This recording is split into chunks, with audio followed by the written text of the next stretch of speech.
Hello friends, welcome back to my YouTube channel. মই অনুৰাগ শৰ্মা আপোনালোক সকলোকে পুনৰবাৰ স্বাগতম জনাইছো মোৰ YouTube চেনেলটোলৈ। আজি মই আপোনালোকৰ সন্মুখত এটা নতুন ভিডিঅ'লৈ উপস্থিত হৈছো আৰু আজিৰ ভিডিঅ'টোত মই আপোনালোকৰ সৈতে শ্বেয়াৰ কৰিম, ডিসকাস কৰিম এটা ৰিক্ৰুটমেন্ট নটিফিকেশন। এই ৰিক্ৰুটমেন্ট নটিফিকেশনটো আহিছে Assam science technology and environment council government of আসামৰ পৰা এটা জব নটিফিকেশন আহিছে। ইয়াতে দেখিছে আপোনালোকৰ 4টা জুনিয়ৰ এসিস্টেন্ট আৰু জুনিয়ৰ একাউন্টস এসিস্টেন্টৰ পোষ্ট ইয়াতে তেওঁলোকে উলিয়াইছে। ঠিক আছে, সো আপোনালোকে এপ্লাই কৰিব পাৰিব যিসকল এলিজিবল আৰু ইন্টাৰেষ্টেড ক্যান্ডিডেটস আছে। জুনিয়ৰ এসিস্টেন্টৰ টোটাল 3টা পোষ্ট ওলাইছে। আনৰিজাৰ্ভড এটা, এসটি প্লেইনছৰ কাৰণে এটা, ওবিসিৰ এটা আৰু বাকি এসটি হিলছেও ইয়াতে এপ্লাই কৰিব পাৰিব কাৰণ আনৰিজাৰ্ভ পোষ্টটো সবৰ কাৰণে আনৰিজাৰ্ভ ওপেন ক্যাটেগৰি। ঠিক আছে, এজ লিমিটটো হৈ গ'ল 18 years to 38 years age on 31 January 2016। এনে জেনেৰেলি 1 জানুৱাৰী 2026 বুলি দিয়ে, কিন্তু ইয়াত 31 জানুৱাৰী 2026 টো এজৰ ডেট বিচাৰিছে। এইটো ডেটত আপোনালোকৰ বয়স 18 বছৰতকৈ তলত হ'ব নালাগিব আৰু 38 বছৰতকৈ ওপৰত হ'ব নালাগিব।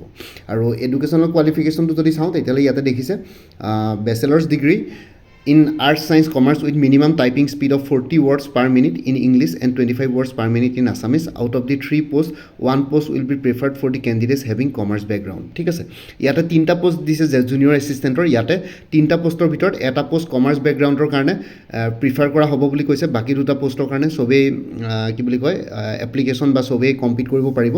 আৰু ইয়াতে মিনিমাম বেচেলাৰ্ছ ডিগ্ৰী বিচাৰিছে আৰ্টছ সায়েন্স কমাৰ্চৰ কাৰণে, কিন্তু এটা পোষ্ট কমাৰ্চৰ কাৰণে স্পেচিয়েলি প্ৰিফাৰ্ড কৰিব বুলি কৈছে। আৰু লগতে ইয়াতে মিনিমাম টাইপিং স্পীড হৈ গ'ল 40 words per minute in English আৰু 25 words per minute in Assamese ইয়াতে বিচাৰিছে। ঠিক আছে, টাইপিং স্পীডটো ইয়াতে মেণ্ডেটৰী হয়। আৰু পে স্কেলটো হৈ গ'ল 14,000, গ্ৰেড পে 6,200। চ' আপোনালোকৰ ষ্টাৰ্টিং চেলাৰী এৰাউণ্ড 30,000, 32,000 মান ইনহেণ্ড চেলাৰী হ'ব। বাকী চেলাৰী বাঢ়িব, এইটো 7 পে কমিশ্যনৰ কথা কৈছোঁ। 8 পে কমিশ্যনত চেলাৰী বাঢ়িবগৈ। জুনিয়ৰ একাউণ্টছ এছিষ্টেণ্টৰ পোষ্ট ওলাইছে। জুনিয়ৰ একাউণ্টছ এছিষ্টেণ্টৰ পোষ্ট এটাই আছে, 18 years to 38 years আগৰটোৰ নিচিনাই। 31 জানুৱাৰী 2026ত আপোনালোকৰ বয়স মিনিমাম 18 ইয়াৰ্ছ হ'ব লাগিব আৰু মেক্সিমাম 38 ইয়াৰ্ছলৈকে এলাউ কৰিব। এডুকেশ্যনেল কোৱালিফিকেশ্যন বিচাৰিছে bachelor degree in commerce with major in accountancy. ঠিক আছে, ইয়াতে স্পেচিফিকেলি কমাৰ্চ বেকগ্ৰাউণ্ডৰ বেচেলৰ ডিগ্ৰী ইন কমাৰ্চ বিচাৰিছে আৰু একাউণ্টেঞ্চিত মেজৰ বিচাৰিছে। আৰু ইয়াৰ আগৰটো যোনটো আছিলে ইয়াতে য'ত bachelor degree in arts science commerce কৈছে, ইয়াতে ইঞ্জিনিয়াৰিং কেণ্ডিডেটছে এপ্লাই কৰিব নোৱাৰিব বা BCA BBA ইয়াতে এপ্লাই কৰিব নোৱাৰিব, কাৰণ আৰ্টছ সায়েন্স কমাৰ্চ বুলি ক'লে মানে ইয়াতে নহয় BA BSc BCom তেওঁলোকেহে এপ্লাই কৰিব পাৰিব। ঠিক আছে, এটা ছায়েন্স বুলি ক'লে মানে ইঞ্জিনিয়াৰিংটো নাহে। ইঞ্জিনিয়াৰিংটো কমপ্লিটলি এটা টেকনিকেল প্ৰফেশ্যনেল কোৱালিফিকেশ্যন। চ' ইয়াতে ছায়েন্স বুলি ক'লে মানে BSc ধৰিছে, আৰ্টছ মানে BA আৰু কমাৰ্চ মানে BCom। যদি এনি গ্ৰেজুৱেট কেন এপ্লাই বুলি ক'লেহেঁতেন তেতিয়া বেলেগ কথা। ইয়াতে bachelors degree in arts science commerce specifically বিচাৰিছে, চ' আৰ্টছ সায়েন্স কমাৰ্চে ইয়াতে এপ্লাই কৰিব পাৰিব। ঠিক আছে, আৰু ইয়াতে ক'লোৱে এইটো বেচেলৰ ডিগ্ৰী ইন কমাৰ্চ লাগিব। যোনটো কি বুলি কয় আপোনালোকৰ ইয়াতে যোনটো পোষ্ট ওলাইছে জুনিয়ৰ একাউণ্টছ এছিষ্টেণ্টৰ। আৰু লগতে আপোনালোকৰ ইয়াতে পে স্কেলটো হৈ গ'ল 14,000, গ্ৰেড টু 49,000, গ্ৰেড পে 7,400। এইটোৰ চেলাৰীটো অলপ বেছি হ'ব, 35,000 মান ষ্টাৰ্টিং চেলাৰী হ'বগৈ, কাৰণ গ্ৰেড পেটো অলপ বেছি। ঠিক আছে, আৰু ইয়াতে বাকী অন্য একো টাইপিং স্পীড বিচৰা নাই, বাকী আগৰটো টাইপিং স্পীড বিচাৰিছিলে। আৰু অফিচিয়েল ৱেবছাইট astec.assam.government.in আপোনালোকে ৰিকুৱাৰ্ড ডকুমেণ্টছ বিলাক অৰিজিনেলত স্কেন কৰি পেলাই আপলোড কৰি পেলাই অনলাইন এপ্লিকেশ্যন কৰিব লাগিব। ইয়াতে সেইখিনিয়ে দিছে।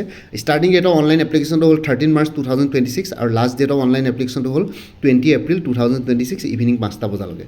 ঠিক আছে, আৰু লগতে যোনটো অনলাইন এপ্লিকেশ্যন ফৰ্ম আছে, এতিয়া বৰ্তমান কিবা ৱেবছাইটৰ প্ৰব্লেম হৈ আছে, চ' সেইটো কাৰণে তেওঁলোকৰ কিবা কাম কৰা নাই। মই ট্ৰাই কৰি চাইছিলোঁ। আপোনালোকে তথাপিতো এবাৰ গুগলত যদি চাৰ্চ কৰে, মই সেইটো কাৰণে আপোনালোকৰ এইটো ভিডিঅ' ডেছক্ৰিপশ্যনত লিংকটো নিদিওঁ, কাৰণ লিংকটোৱে কামেই কৰা নাই।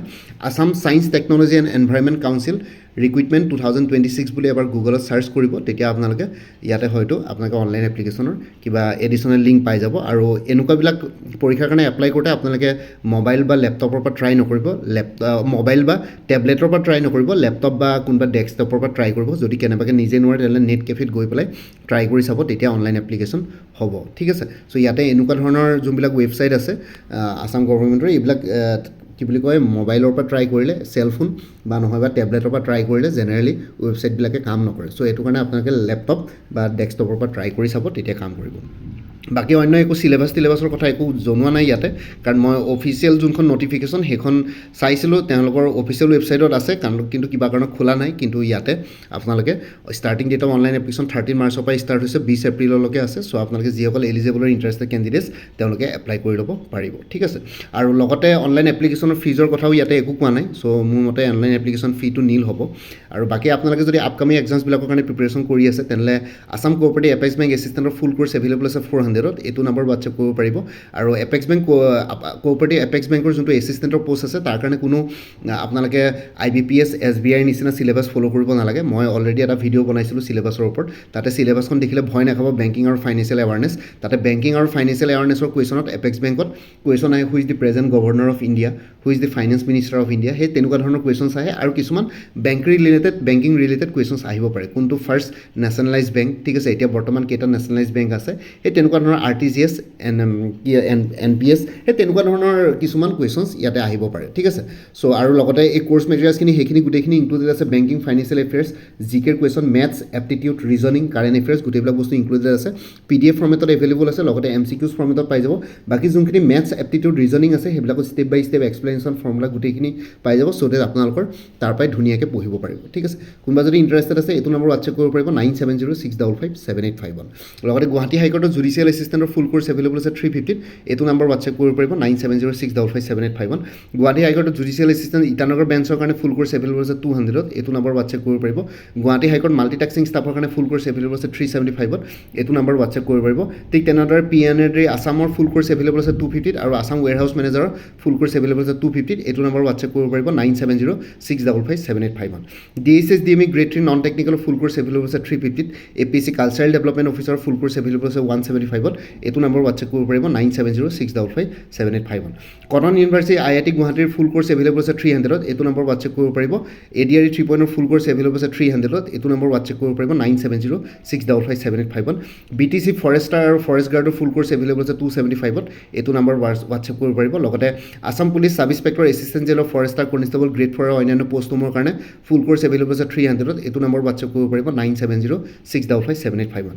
ঠিক তেনেদৰে আসাম কম্পিটিটিভ এক্সামছ বুলি এটা ফুল কোৰ্চ এভেইলেবল আছে 400 ইয়াতে অসমৰ যিকোনো কম্পিটিটিভ এক্সামছৰ ষ্টাডি মেটেৰিয়েলছ ইনক্লুডেড আছে আপোনালোকে সব এক্সামেই এইটো কোৰ্চ ল'লে মানে কভাৰ হৈ যাব ADRE DSS DME Guwahati high court APSC departmental exams গোটেইবিলাক কভাৰ হৈ যাব এইটো নম্বৰ WhatsApp কৰি জনাব পাৰে APSC CDPৰ ফুল কোৰ্চ এভেইলেবল আছে ইংলিছ আৰু জেনেৰেল নলেজৰ ওপৰত 200 এইটো নম্বৰ WhatsApp কৰিব 9706557851 APSC ৰিচাৰ্চ এছিষ্টেণ্ট ফাইনেন্স বাজেটৰ ফুল কোৰ্চ এভেইলেবল আছে 300 এইটো নম্বৰ WhatsApp কৰিব 9706557851 34খন প্ৰিভিয়াছ ইয়াৰ কুৱেশ্যন পেপাৰ্ছৰ ছেটছ এভেইলেবল আছে APSC high court DSS DME ADRE Assam police etcetera with answer keys এইটো নম্বৰ WhatsApp কৰিব পাৰিব 9706557851 125 গ্ৰুপছত এভেইলেবল আছে লগতে কাৰেণ্ট এফেয়াৰ্ছ আৰু exam oriented maths aptitude reasoning with step by step explanation of formulas এনেই কোৰ্চ মেটেৰিয়েলছবিলাকত ইনক্লুডেড আছে কোনোবাই যদি কোৰ্চ নলৈ পেলাই অনলি কাৰেণ্ট এফেয়াৰ্ছ আৰু মেথছ এপ্টিটিউড ৰিজনিং ল'ব বিচাৰে 100 ৰুপিছত এভেইলেবল আছে এইটো নম্বৰ WhatsApp কৰিব পাৰিব 9706557851 APSC forest ranger soil conservation ranger full course available আছে ইংলিছ আৰু জেনেৰেল নলেজৰ ওপৰত 350 এইটো নম্বৰ WhatsApp কৰিব পাৰিব 9706557851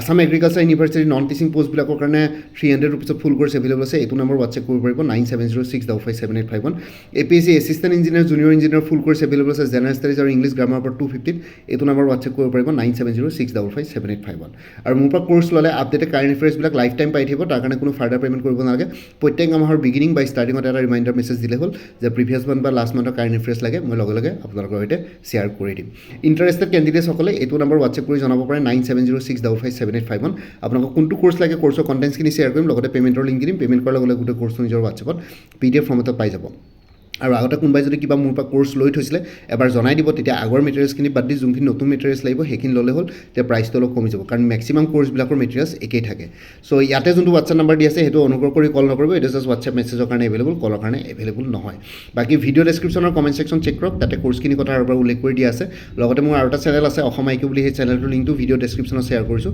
আপোনালোকে সেইটো চেনেলো ছাবস্ক্ৰাইব কৰি ল'ব পাৰিব চ' ভৱিষ্যতলৈ এনেকুৱা ধৰণৰ কম্পিটিটিভ এক্সামছবিলাক দিয়াৰ ক্ষেত্ৰত আৰু অলপ এক্সট্ৰা গাইডেঞ্চ পাই যায় বাকী মোৰ ভিডিঅ'ছবোৰ চাই যদি ভাল পায় মোৰ চেনেলটো ছাবস্ক্ৰাইব কৰি ল'ব আৰু লগতে আপোনালোকৰ যিমানখিনি ফেমিলি ফ্ৰেণ্ডছ ৰিলেটিভছ আৰু চিনাকি এক্সপিৰিয়েঞ্চ আছে তেওঁলোকৰ লগত মোৰ চেনেলটো শ্বেয়াৰ কৰিব লগতে কমেণ্ট ছেকশ্যনত জনাব কিবা যদি কুৱেশ্যন থাকে ডাউট থাকে মই নিশ্চয় আপোনালোকৰ কুৱেশ্যনছ আৰু ডাউটছবিলাকৰ ৰিপ্লাই দিবলৈ চেষ্টা কৰিম বাকী আজিৰ ভিডিঅ'টো ইমানতে সমাপ্ত কৰি আপোনালোক সকলোৰ পৰা বিদায় ল'লোঁ কাইলৈ পুনৰ এটা নতুন ভিডিঅ'লৈ আপোনালোকৰ সন্মুখত উপস্থিত হ'ম তেতিয়ালৈকে ভালকৈ প্ৰিপেৰেশ্যন কৰি থাকক সকলোৱে অল দি বেষ্ট থাকিলে bye and take care friends Bharat Mata কি জয় আই অসম